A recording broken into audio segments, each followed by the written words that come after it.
Jack, thanks for joining us. Big game Friday with the visit of Middlesex. How are you and the boys approaching the game?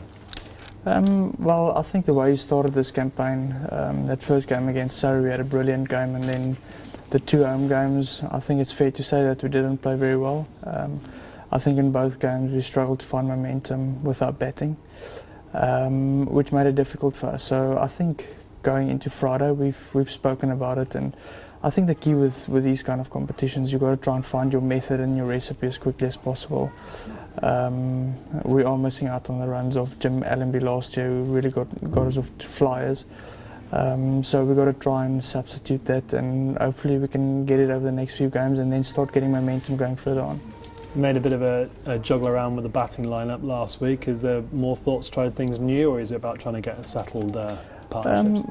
I think there's still discussion potentially about one or two options, but I think once we've decided on that, I think it's key for players to know that they're going to have a few games in the same position and try and play that way and try and get confidence to try and fulfill their roles as best as possible. Yeah, definitely. Last Friday, you mentioned it didn't quite go for us, and the weather played a bit of a part of that. How mindful are you of the DL position when you're out there batting? You obviously have a look at it, but you also try and get a sense of how much it's going to rain, or is it just a quick shower or something like that. So you can sometimes be a little bit more relaxed, but if there's a proper cloud coming in and it's raining for a bit, then it obviously plays a big difference. But I think looking back at the game we played on Friday, we lost 3 wickets quite early, which immediately put you way back on the deck with Lewis. But fortunately myself and Mark Wallace, we managed to get some sort of a partnership, get us back into the game. I unfortunately got out, the rain came, we lost our momentum and just lost our way. So we've got to learn from that. And you mentioned momentum there. Middlesex lost their first game in the tournament, but 2 wins last week has put them up into a good position. How important is momentum in a T20 campaign? I think massively. Whether it just goes as simple as whether you're in a batting partnership, getting momentum as a team, try and start winning games, get a bit of confidence going. We're fortunate there's quite a lot of games, so you do have a bit of recovery time if you don't play well. So we got to have to start that process where we start building proper momentum and then run with it. They've got some good players in their side as well that have been playing well last 2 games out, Milan and Sterling, and Morgan's back obviously from IPL and released from England at the moment. Where do you see their strengths? Obviously their batting's been good. I know David Milan's played really well for them, but I think there's competition because like a lot of counties sign overseas professionals like Chris Gale and McCullum.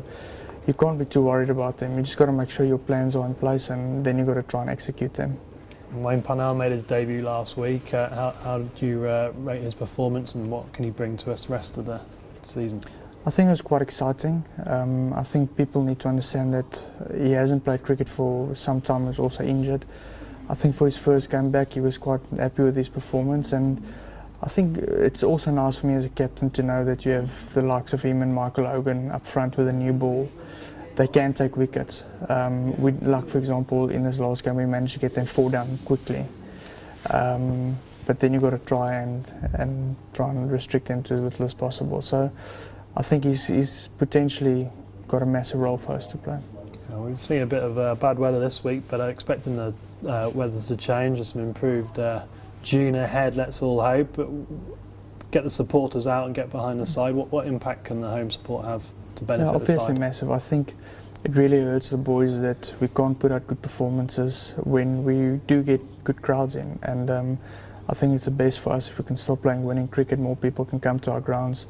It's a great ground to play at, so hopefully we can start playing some winning cricket.